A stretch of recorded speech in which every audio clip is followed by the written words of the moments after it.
Hi everybody, welcome back into the Color Gemstone Academy. I am Paul Deasy, your instructor, and our latest episode, What's in a Name, is coming up in 15 seconds.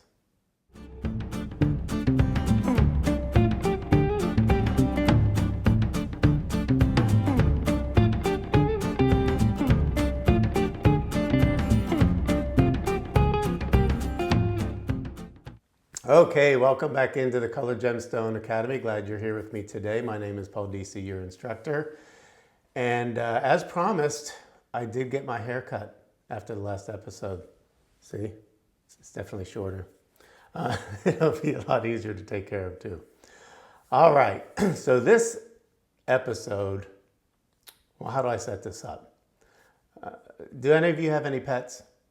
Judy and I used to have a pet dog until about, 7 or 8 years ago. Now the only pet that I have is a pet peeve. Do you know what a pet peeve is? A pet peeve is when something just rubs you the wrong way, gets under your skin, and it's not really necessarily horrible, but that's called a pet peeve. Well, I have a pet peeve on something called misnomers. That's why I called this episode, What's in a Name? Okay, so what's in a name? Well, every gem has a certain chemical formula, and they usually have some sort of fancy name. Then we get to know them by their normal, an amethyst or a citrine, which is really technically quartz. But calling something by the wrong name in gemstones can be very, very dangerous. Now, sometimes it's a trademark. Like if you've ever watched the shopping channels and you've seen Diamonique, for example, on QVC. Diamonique is a name for their imitation or simulated diamond. It's not something that is real or made in a laboratory with the same chemical formula.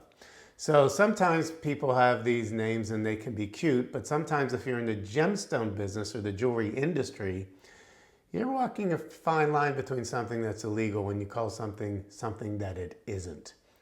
I'm going to give you a short version of some of these things that you might have heard before. And then I want you all to have a homework lesson. And after you watch this episode, I want you to think of other one of these misnomers that I've forgotten and put those in the comments section, and we'll read them off in the next episode. That'll be kind of fun. All right. So I actually said the first one, which was Diamonique. And Diamonique is what QVC is their name for their cubic zirconia. Now, cubic zirconia is a very, very nice replica imitating a diamond, but there's also something called a synthetic diamond, which has all the same physical, chemical, and optical properties.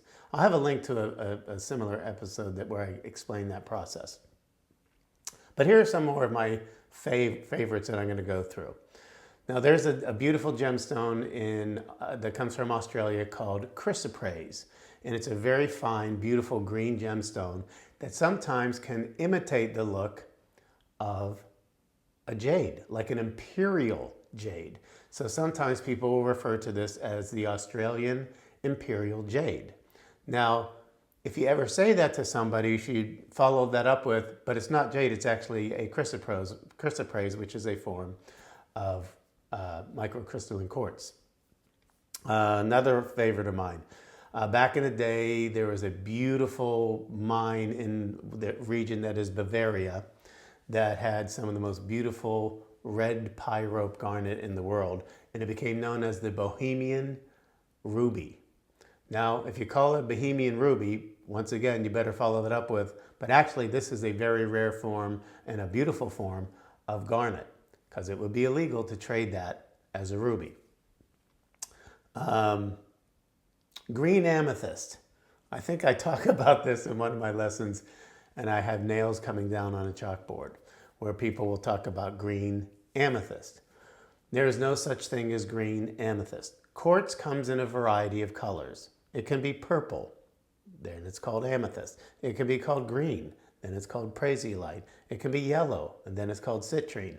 So to call it all these other nonsensical names, again, is a pet peeve of mine. So there is no such thing as green amethyst, because green amethyst would have to be purple to be an amethyst. So there is a a green quartz, and it is called prasiolite quartz. Okay, what else we got here? Oh, here's another great one. Herkimer diamonds. There's a beautiful mine in Herkimer, New York that has what's called doubly terminated quartz.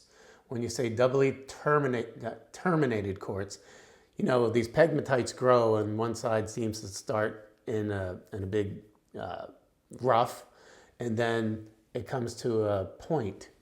And when it has a point on each end, that's called doubly terminated quartz.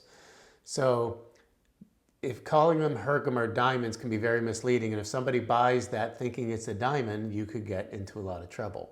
So you can say, people affectionately call it the Herkimer diamond, but it's actually a quartz. Same thing where they talk about some other places that have really fine rock crystal, and they call it as some sort of a diamond. It's not. Oh, this one, another nails on the chalkboard for me, was white aquamarine. I had a colleague in the business that would say, oh, I have this beautiful white aqua. Aquamarine, once again, is a blue version, kind of a sea blue version of beryl. Beryl is where we get emeralds. It's where we get aquamarine. It's where we get green beryl, which is another whole lesson.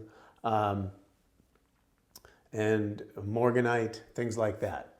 But it's incorrect to say that this is a white aquamarine. Again, aquamarine is beryl, but it is the sea blue version of beryl.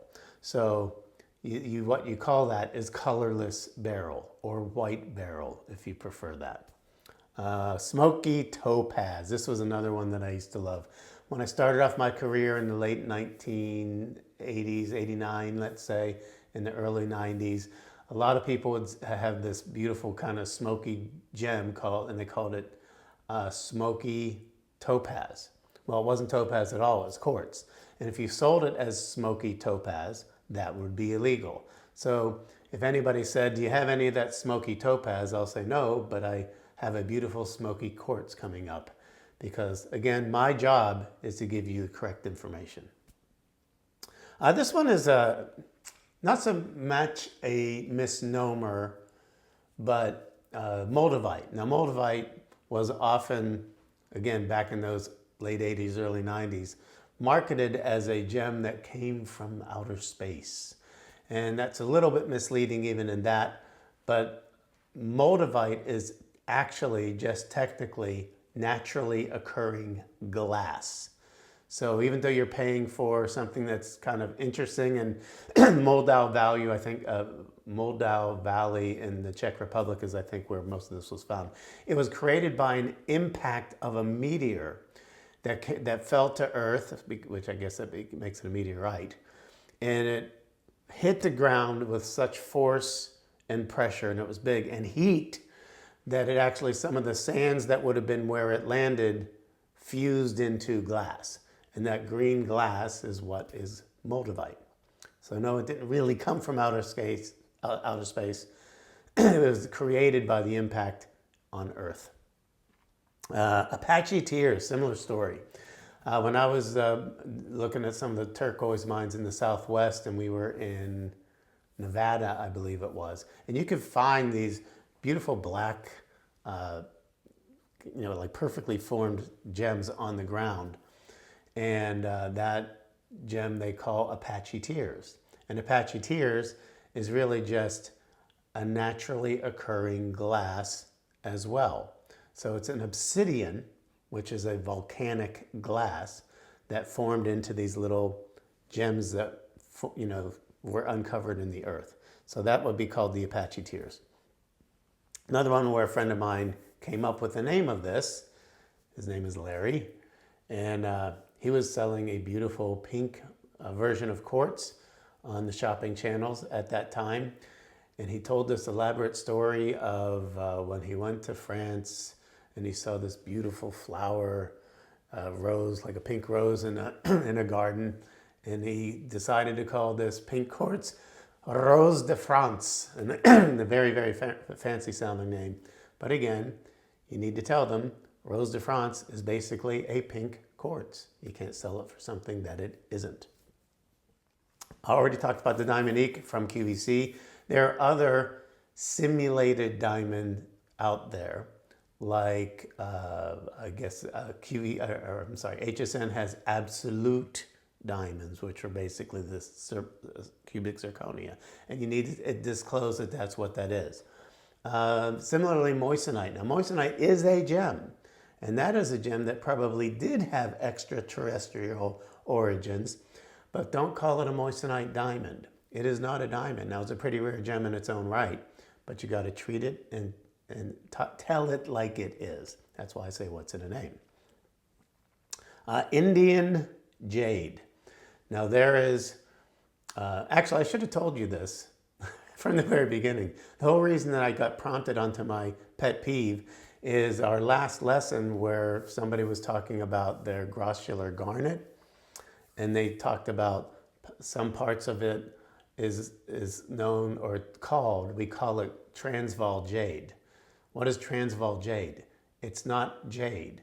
It is a green grossular garnet that takes on a little bit of the appearance of jade. So again, incorrect to call it Transvaal jade unless you give that disclaimer. This is actually a green grossular garnet, which to me is actually more rare than jade anyway, but that's the rules. But Indian jade, they have some kind of greasier looking jade, greasy looking aventurine. You know, aventurine can be a beautiful green gemstone, but sometimes it takes on the appearance of jade. So they call it Indian jade. That's a no-no. Don't sell it as such. Say, you might be able to say some people call this Indian jade, but it's actually a green aventurine from India. Just a couple of more. Victorian black diamonds. I remember selling a lot of marcasite in the early days of HSN. And of course, marcasite is actually white iron pyrite. But I have another lesson on that you can look on. What is the difference between pyrite and marcasite? But anyway, they used to call it the black diamond, the Victorian black diamond, because in the days of Queen Victoria, she was in mourning of her husband and everybody wore black, and so pyrite was what everybody wore. So they called it the black diamond, the Victorian black diamond. It's not a diamond at all. Similarly, peridot, one of my favorite gemstones on planet Earth, and that people would refer to it as the evening emerald. Well, there's nothing in it that is an emerald. It's a beautiful green gemstone in its right. It is peridot, and learn to love it. It really is one of my favorites. Siberian emerald. Ooh, doesn't that sound sexy? The Siberian emerald is sometimes what they called that beautiful green gemstone that comes from that area of Russia. And it is chrome diopside. You know, I love that stone. Chrome diopside is beautiful, but do not call it an emerald at all. Now, even when I give lessons, I say, this is what every emerald wishes it could look like, because it's a beautiful color by chrome, just like an emerald is, but it has a clarity that is much, much better. But it is called chrome diopside. And one more. I'm just going to close with one more, because I think people get also confused on what it means to be a simulated gem versus a synthetic gem. There's also something called a Chatham emerald. Now, that is not really a misnomer. It is a trademarked name. It is an emerald. Is it real? Absolutely. It just happens to have been made in the laboratory, has the same physical, chemical, and optical properties of a natural emerald, but they can control it a little bit better. All right, so that's going to be the rest of this lesson on what's in a name, misnomers, my pet peeves.